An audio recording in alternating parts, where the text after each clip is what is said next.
Ok, Maliens, assalamu alaikum. Abalmaké du Tchernonje, ouverture média là, ami Malien Befoka, Bewale Mandon. Kafo Aouye, Ambi Ndenena, décembre Kalokoni. Maliens Kafoye, Assetou Koulibalika, affaire, Andakunduna, Akumala, Dorokun Temeni. Kafo Aouye, affaire Mouni, Andaduna là. Anye kuma chama me ko ina Kafo ko Assetou Koulibalika fra Aïssata Laka. Ko oublali do nyona ko sabula ko Assetou Koulibalika ay Aïssata Laka sanuta. Maliens kuna foni kononana. On y a un choco bec à seca à nier de minica niedon. Au Kumukono, Anya Leka Ibrahim Yatasai, Ningale Willikan and Yereka plateau sans fella. Yatasai Willikan, I find Jamavo. Anye Aistala Refana Willy telephone en direct pour qu'on va se cabo queen no funi recalama. Ngaote meneko feka buin. Odusaje, Anyando, émission Amura no fundo Kalamaka Foko, Anga Fama Willido, a Kolaninga Seka, a Quenya Chiedon. Pour que Bingana Machika côté flashila. No brigade merci angongo brigade d'investigation judiciaire mo malien ja hotel brigade merci mo ru de ka bara en ko nuye donc anya me ku tege ku ye Assetou Koulibaly mine donc ku ya mine wati mu na kuna foni dirama anvala ye akuna foni fo malien be ya me nga ngoma o temene ko fe ka boy ngomina ngile chuko na sugube wala sanga se ka wuliga jo sabatika na shu yere koro kana nyenyi tar ko mbi chuko jume tari sanushia muna fra kwa sotu yata est-ce que Assetou Koulibaly le sanu tawa walma ma sanuita kuma toledo Bamako ka bedda kono ni weekend temenina comme vendredi temeni ni yere faru mandina ko sobe o de la amase ka wuliga jo sabatika na shunkoro nga binde ne malien envle ni brigade merci de kononana ni ani commissariat nyon kerefe malien amina fen chaman vo an nale kana bla bila sokomara ina ani mamu be ko luye ko yin sabati ka se ka ko wuliga jo ke ka Assetou yere mine ni u ye nyampuke na ka mogoy commissaire ka barakela wu malien yu kuma chama voye comme ulu tse ka bo video la sabula ulu bi comme ku dogolendo ka recherche ke ku nyanyini ku don donc ulu jama nga bo yoro chama nga yu mun voye yani nga kuma de commissaire yere ma ka foli bla commissaire la ya ira ka foko ulu ko ni Assetou mine nga Assetou mine ne ni sanche ka datugulendi ubulo ya no brigade merci la malien ni wati ni yere la abu ubulo wala ka recherche ko ni ke kosobe nga ko nyingali ko bambara kosobe ni nga seka Assetou yere nyinga ka la anyinga kosobe na soro la Aïssata Laka sanu Aïssata Laka magara sanu ko mun ko Assetou yata na soro Assetou yere de diata malien nyambuke ya ira na ka fo ko Assetou ko kuma indika jwala ka ko ngo ale masanu tafiu ale mama ka sanu na biya mama ka sanu na shini ko nga ya nyinga kuma mun be nu forama ka fo ko ayira Aïssata Laka no fe ka ko echi ukala ka fo tukuni ko anya me fana ki shira Aïssata Laka so ka ko fana ichen o kuma feve fora kama o shila ko nya malien ako o kuma no mbe leke se ko etinye kuma ko sanu ko kale masanuta nyampuke ko fe we nyingal wera bolo dala ninga nyinga ka fo Aïssata Laka du kono mo ya ira ka fo ku ye e bolbato bolto e ka bo taxi kono ninga yele sanfela la ko taro kuma fana echen wa ako fana echen malien ko Assetou ko kuma labana ka wale masanuta bi amata shini na brigade merci mo u joro mu koina ulu ka ko sama ka dan yoro jume ko mani commissaire be nyogon bolo amina anye shalema ka seka anyinga fen chama na mu bato anga seka family soro ko to kono commissaire salamu alaikum so mo be ba ise ki to ni ijamu fo en feli boy mali on yebi la bi wala sanga seka Assetou ko kunu donc ko ko ra chuko muna donc o to ni ijamu. Bon, on est le commissaire principal Marie-Jeanne Sangaré, né de brigade de merci Nyamogoy. Depuis 2017, il faut que c'est ça. Depuis 2017. D'accord, donc commissaire Rambika Yorolan Watina, comme il y a un qui a tchadoni baranyuma loke, uliga joke ka laje mumbato, anga sharia barakela okaseka sharia tie, bingana ke mokoshika parce que jamana yoro muna bia mogo la. Kwa surtout sanuta. Emu nyumwe ko ndamne ni sanche akobi chukodi ebulu akokera chukodi membana bon ko ndamne ni si sanche parce que le 24 novembre nous on dimanche doing bon Aïssata Laka nana ambaraya kana plainte ke pour Assetou taraba dimanche et vendredi donc le 22 donc taraba bon aya wole follow téléphone na bon ka ale ma se ka don dans un premier temps maintenant ya ngininga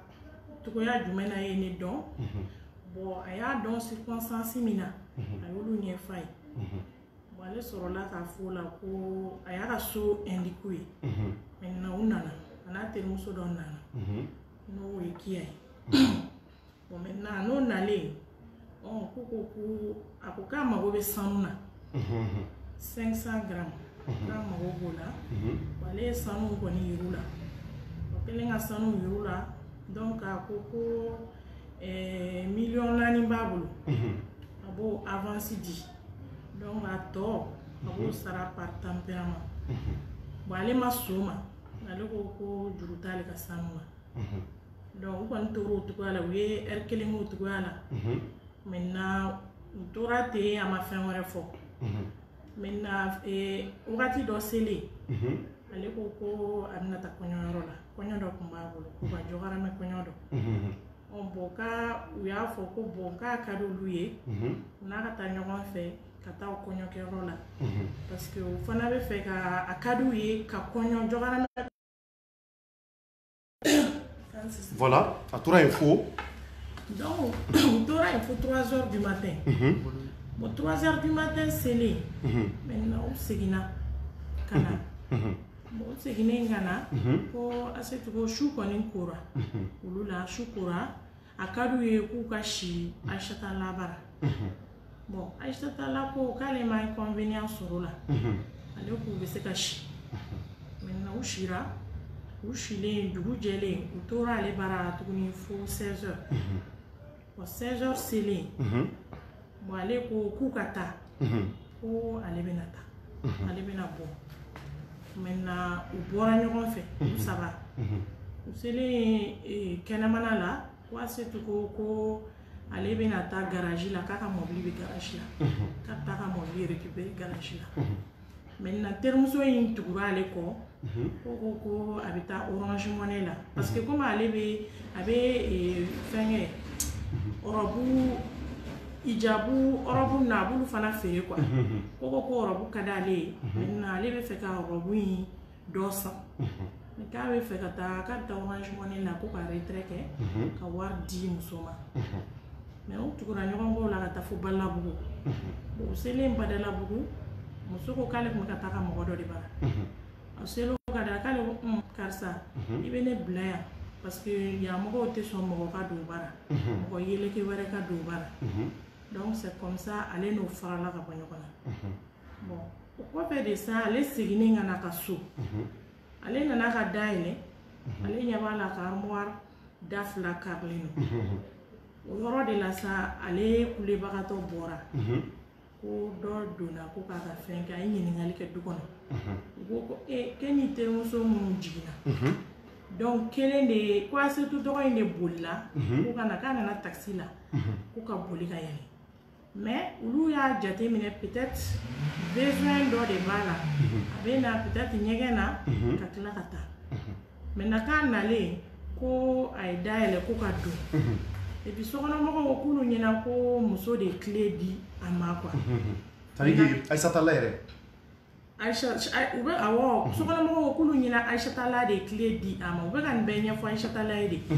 k'olu ɲɛna ko de clé d'a ma parce que k'a nana ko ka yɛlɛn sanfɛ ka clé kɛ ka dayɛlɛ maintenant ka don kɔnɔna la ka da tugu a da la après k'a bolibagatɔ jiginna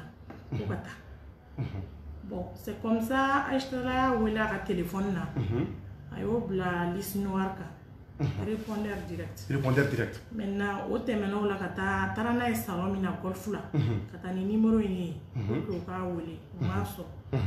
donc o kɔfɛ a ko k'a ye gendarme dɔ bila k'a piéger bon o fana ma se ka fɛn a ma se ka sɔrɔ o fana la a ma se ka sɔrɔ o la mais an y'a mun la ko Aïssata la bolila ka na aw de ka yɔrɔ la Aïssata la nana yan o kɔfɛ de Aïssata la nana yan bon peut-être a b'o gendarme dɔnbaga y'a ten u y'a essayé k'a piéger quoi parce que i b'a dɔn bɛɛ dɔnbaga ye tenitigi ye kosɛbɛ bon u y'a essayé k'a piéger téléphone na mais a y'o déjouer quoi a ma se ka bi piège kɔnɔ donc c'est comme ça ale nana yan ka na plainte kɛ d'accord bon a nalen plainte kɛ a nana commandant Ɲapugi de sɔrɔ yan ale tun bɛ permanence la donc a ye plainte kɛ près de ce dernier. D'accord. mais sisan i filɛ ka kuma o kuma fɔ o b'a yira k'a fɔ Asetu yɛrɛ de ye nin kuma ninnu bɛɛ fɔ non Aissata la de ye nin kuma ninnu bɛɛ fɔ aw ye mais est-ce que voilà est-ce que Asetu nalen aw y'a ɲininka ninnu na a ye ninnu dɔn wa a ye nin kuma ninnu accepter k'a fɔ ko tiɲɛ don wa bon a ye nin kuma ninnu accepter k'a fɔ a taara ka taa mais min ye ka don ka taa sanu ta a m'o o kɔni a m'o o fɛn dɛ k'ale ma don ka taa sanu ta a m'o reconnu non non kɔni ko a taara a sira muso fɛ yen a ye muso wele téléphone na donc ka muso k'a fɔ a ye circonstance min na a y'olu bɛɛ kɔni a y'olu bɛɛ reconnu mais min ye ka sanu ta non a m'o kɔni reconnu a m'o reconnu d'accord donc ko maliyɛnw mɔgɔw bɛ tiɲɛ na parce que kuma in a fɔra waati caman mɔgɔw bɛ fɛ k'a dɔn komi an b'i yɛrɛ ɲɛkɔrɔ commissaire maintenant aw bɛna ko in bila bolo jumɛn kan parce que an y'a mɛn ko a ma sɔn a b'aw bolo yan depuis dɔgɔkun tɛmɛnen depuis araba ni ma fili a kɛmɛ k'a minɛ a bɛ yan nɔ a sira yan a ye weekend bɛɛ tɛmɛ yan maintenant a bɛna ko in bila bolo jumɛn kan sisan bon anw kɔni bɛ enquête bɛ sen na hali bi bon ni peut-être bi ou bien sini an bɛna bila tribunal ka bolo kan n'a bila l'olu ka bolo kan olu fana ka baara ye min ye olu b'o kɛ d'accord parce que a b'anw yɛrɛ baara anw tɛ se k'a fɔ a y'a ta ou bien a ma ta aw tɛ se k'o fɔ fɔlɔ c'est indice kɔni b'an bolo mais ni mɔgɔ nana anw bara anw tɛ se k'a fɔ ko nin ye coupable ye t'anw ka baara ye t'anw ka baara parce que présomption d'innocence bɛ yen fo k'a ta tribunal la kosɛbɛ oui o ye tiɲɛ mais anw y'a mɛn ko mɔgɔ wɛrɛw tun ko ko Asetu ye tali wɛrɛ kɛ Côte d'Ivoire jamana kan an y'o ŋunuŋunukaw mɛn k'olu dɔw tun bɛ fɛ ka na plainte déposer aw yɛrɛ ka niveau la a taara aw y'o mɛn wa anw m'o mɛn anw tɛ se ka fɛn f'o kan parce que kuma fɔli ani n'u tigi ser'i ma o ye fɛn wɛrɛ parce que les on dit là ne tɛ n fiye olu la fo a ka kɛ concret moi je veux du concret mais k'a fɔ karisa y'a fɔ tan karisa y'a fɔ tan anw tɛ baara kɛ d'accord donc maintenant wulika laban jumɛn b'i bolo kɔrɔfɔ laban maliyɛnw ɲɛ b'i la nin pour que ko in an ka se k'an banba ko kelen kan hali bi parce que mɔgɔw bɛ ka kuma caman fɔ Asetu ye sanu ta dɔw ko a m'a ta dɔw ko a y'a ta bon komi an mago bɛ ko yɛrɛ tiɲɛ la i ye mun fɔ a tɛ tɛmɛ o kan i ko n'a ma taa tribunal la fanga baarakɛlaw ka fɔ kan olu de kan ka ko ɲɛɲini k'a dɔn k'a ban sa maintenant kɔrɔfɔ laban jumɛn b'i bolo nin ko la pour que an ka se ka faamuyali sɔrɔ a la kuma min bɛ ne bolo k'a fɔ maliyɛnw ye ni ko kɛra an ka ko ɲɛɲini ciɲɛma jɔlen na an kana girin ka mɔgɔw accuser parce que tant que jugement ma kɛ mɔgɔ tɛ se k'a fɔ mɔgɔ ma i ye coupable ye ou bien i ye nin donc u k'a to fanga baarakɛlaw k'u ka baara kɛ polisiw b'u ka baara kɛ n'an y'a bila ka taa tribunal fana la olu fana b'u ka baara kɛ donc ni jugement kɛra n'a a tɔ fɛnna cogoya min na o yɔrɔ de la an bɛ se ka kuma mais bon n'i ye mɔgɔ accusé ten k'a fɔ ko nin don ta bon peut-être a bɛ se ka kɛ kɔlɔlɔ wɛrɛ ye quoi bon mɔgɔw ka o fɛn lajɛ dɔɔni quoi o de ka ɲi et puis n b'a a ɲini population fɛ fana u k'an dɛmɛ an ka baaraw la parce que ni minɛni ni nin fɛn ni population tɛ a baara ka gɛlɛn donc population an bɛ yan population de kama donc u k'an dɛmɛ hali bi an ka baara la pour que an bɛ se ka baara ɲuman caman kɛ cogo jumɛn n'u ye kunnafoni dun u ka kunnafoniw d'an ma o de ka d'an ye n'u ye kunnafoniw d'an ma an fana bɛ se ka min kɛ an b'o ko la mais ni kunnafoni t'i bolo parce que polisi yɛrɛ polisi baara filɛ nin ye gendarmerie filɛ ni anw bɛ baara kɛ ni kunnafoni de ye ni kunnafoni t'an bolo a bɛ baara gɛlɛya dɔɔni. Oui, tiens. D'accord. Merci beaucoup, commissaire Jean-Marie. Jean-Marie Marie-Jeanne Traoré ou bien Sangaré. Marie-Jeanne Sangaré. Donc, à mi faut qu'il voit les mandats. Malien, donc, Akila Jean-Marie Marie-Jeanne Sangaré, à boire à mais aller des commissaires brigade merci là. Muso ka ko bi ɲɛnabɔ yɔrɔ mun na c'est à dire que musow bɛɛ k'ale de bɛ Amikan nɔ la mɔgɔ caman ye Amikan tɔgɔ mɛn Amikan ye ko baw kɛ donc mɔgɔ n'i ma kɛ muso ŋana ye c'est à dire que i tɛ siran ko ɲɛ ka se ka musow jigin yɔrɔ fa i tɛ bila ni sigiyɔrɔ in na donc ale de sigilen don yen bi ka se ka o baara ɲumanw kɛ muso dɔrɔn tɛ Ali Tchèw. Mais tiens, mon bilan,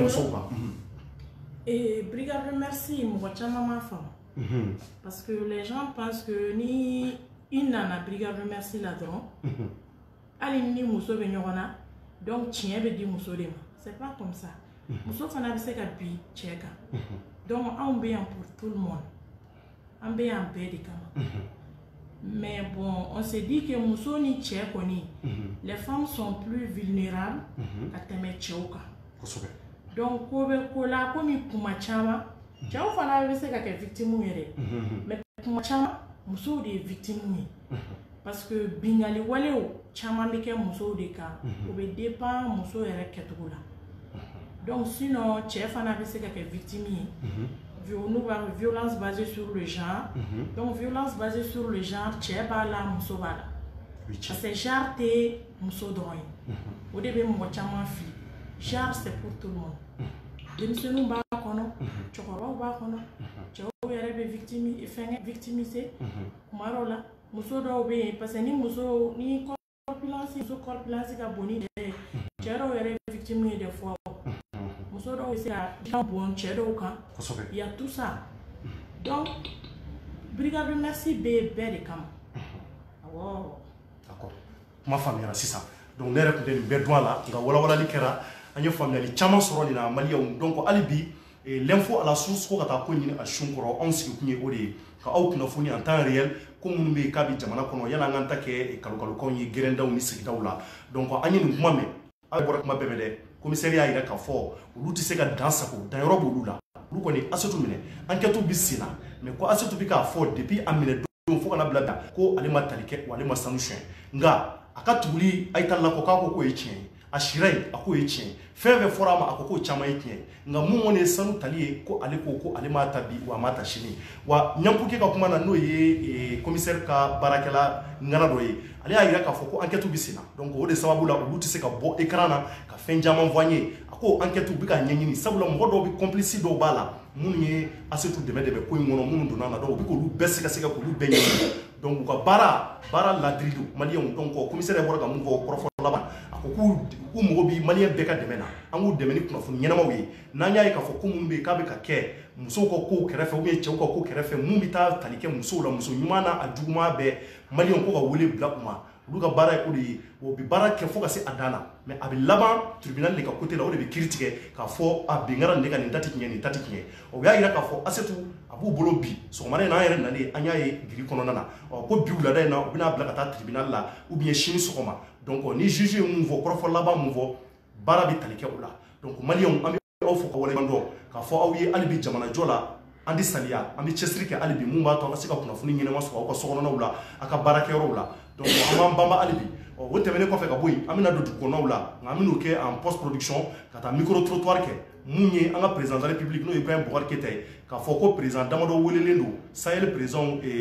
Emmanuel Macron fait pour les 16 donc amita jamana do nyini ngata ru akile munye ko inkono tari olu akile ni français tara ka bo anga jamana kono est ce que am se ka yere am se ka ndisi bushina yere wa donc amino micro trottoir ke inshallah ko bla ouverture média ka do na tawla wala saka famel chama sura ami do ke jamana ni ala ka jamana tanye ma jugumu ni jamana mo ala ka ngishu toroma ala ka kiyen bangi jamana kono am mun bana ka wuli ka joye o kiyen la fasali ala ka on bana de manga bara kono mali on be awfu ko wala nyumando akambe watu